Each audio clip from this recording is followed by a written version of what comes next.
Theatre में गए थे खुद को एंटरटेन कराने के लिए, तो ये महसूस हुआ कि खुद को एंटरटेनमेंट दिलाने के चक्कर में अपने एक्सपेक्टेशन का कत्ल कर आए हम। मिटाने गए थे हम अपनी बोरियत, जहाँ वहाँ एक बार फिर से खुद को बोर कराने का पाप कर आए हम। बोलो जुबा केसरी। नमस्कार दोस्तों, फिल्मी फ्यूअर में आपका स्वागत है। फाइनली देख लिया मैंने थैंक गॉड, और थैंक गॉड जब खत्म हुआ तो मैंने अपने आप से कहा थैंक गॉड। क्या है ना, पहले सतयुग हुआ करता था, फिर त्रेता युग आया, द्वापर युग आया और अब कलयुग चल रहा आ रहा है।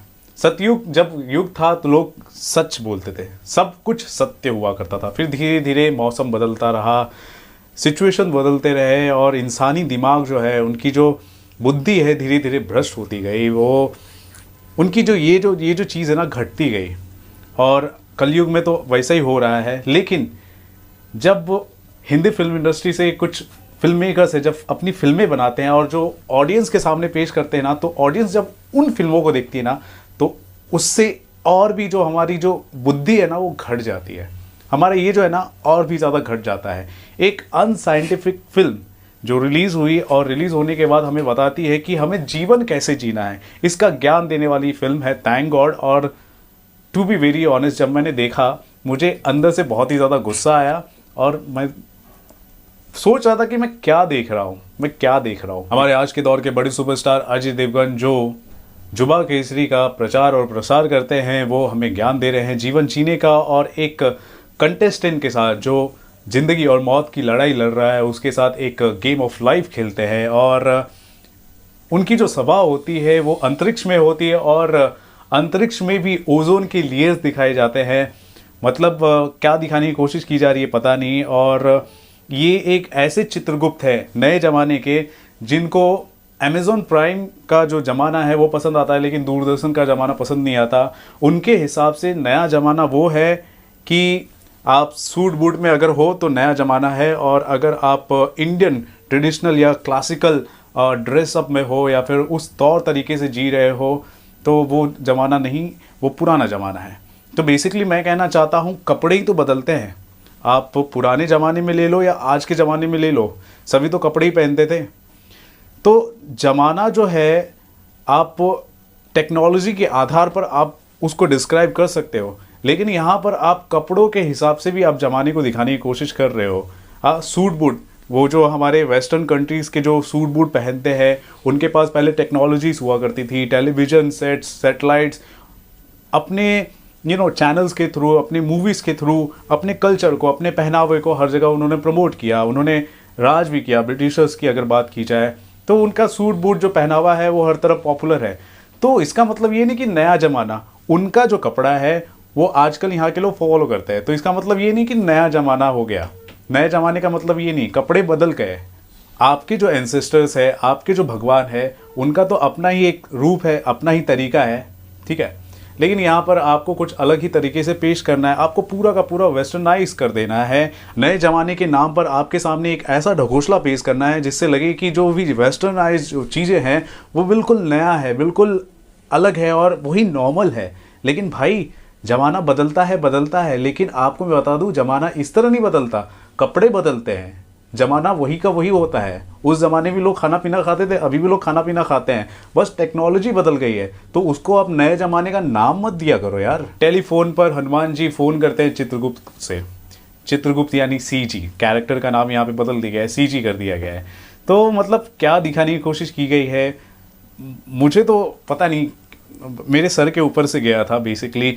और जीवन जीने की बातें कर रहे हैं, चलो वहाँ तक ठीक है, लेकिन आपको किसी ना किसी फिल्म में धर्म से जुड़ा कोई ना कोई आपको ज्ञान दे देना है। महाबली हनुमान जी से अगर कोई कैरेक्टर अपनी इच्छा के लिए मनोकामना कर रहा है, तो वहाँ पर भी आप देखोगे कि कॉमेडी का एक आप देखेंगे कि एक बैकग्राउंड म्यूज़िक चल रहा है वहाँ पर। और आप वहाँ पर ये भी देखेंगे कि तेल क्यों चढ़ाया जाता है, सिंदूर क्यों लगाया जाता है। इसका भी एक कहानी है, एक रीजन है, जिसके हिसाब से जो भक्त होते हैं वो चढ़ावा देते हैं। चाहे आप मज़ार पे जाइए, किसी मकबरे पर जाइए जहाँ पर एक लाश पड़ी हुई है, उसके ऊपर भी लोग चादर चढ़ाते हैं, या फिर आप कब्रिस्तान में जाइए, वहाँ पर भी फूल चढ़ाए जाते हैं। तो उसको ठेस पहुँचाने के लिए कोई बातें नहीं की जा रही है, लेकिन जब मंदिर में कोई चीज़ होती है तो यहाँ पर बॉलीवुड के जो राइटर हैं, जो 2 कौड़ी के राइटर्स हैं बेसिकली,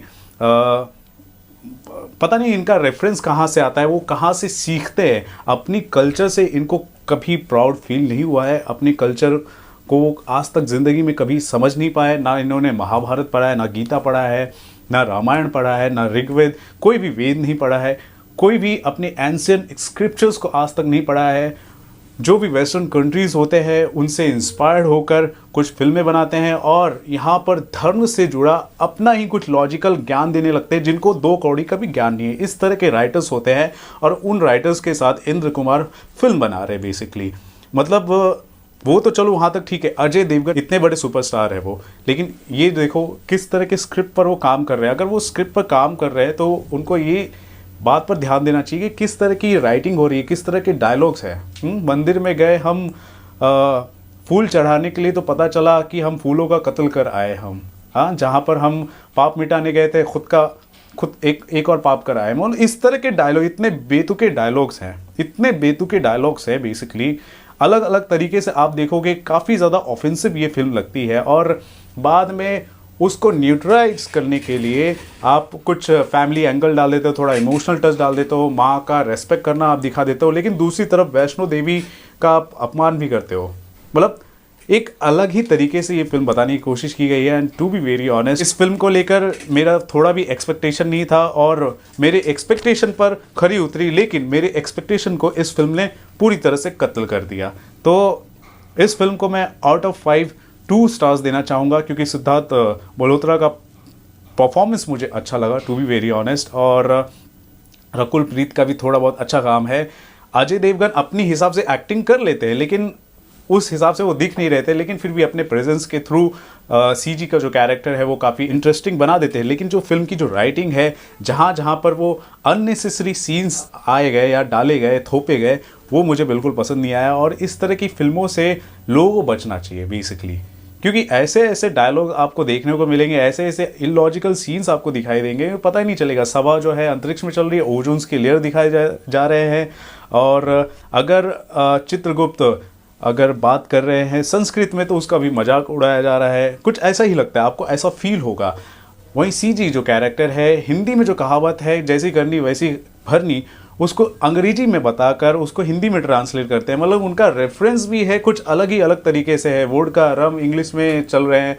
मतलब तो इस तरह के जो टॉक्सिक कंटेंट्स होते हैं उससे आपको बचना चाहिए। हाँ, एंड में जो चीज़ें बताई गई वो कुछ एलिमेंट्स ठीक है, लेकिन इसमें जो चीज़ें थोपी गई हैं ज़बरदस्ती, वो मुझे बिल्कुल पसंद नहीं आया। आप दूसरी तरफ देखिए राम सेतु कितनी अच्छी फिल्म है, वहाँ पर किन बातों को किस तरह जो सैंक्टिटी होती है उसको ध्यान में रखते हुए फिल्म बनाई गई है।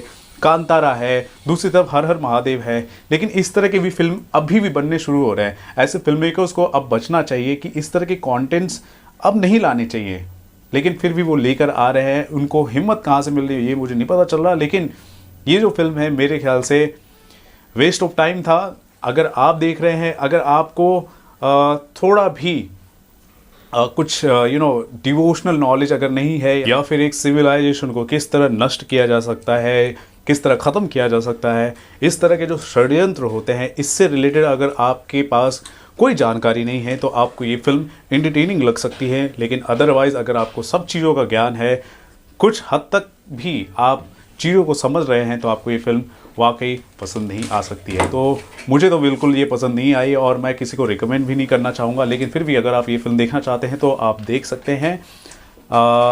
एंटरटेनमेंट वैल्यू के हिसाब से भी थोड़ा आप देख सकते हैं, एंजॉय कर सकते हैं, लेकिन पूरी तरह से फिल्म डाइजेस्ट तो नहीं हो पा रही है मेरे हिसाब से। तो दोस्तों, अगर आपने इस फिल्म को देख लिया तो ज़रूर बताएं आपको कैसे लगी, और अगर आप देखना चाहते हैं तो आपका क्या एक्सपेक्टेशन है, आप क्या किस तरह से आप एक्साइटेड हैं, वो ज़रूर बता सकते हैं हमारे कमेंट सेक्शन पर। और देखते रहे आपका अपना channel Filmy fever. This is Ravi Gupta here, signing off. नमस्कार।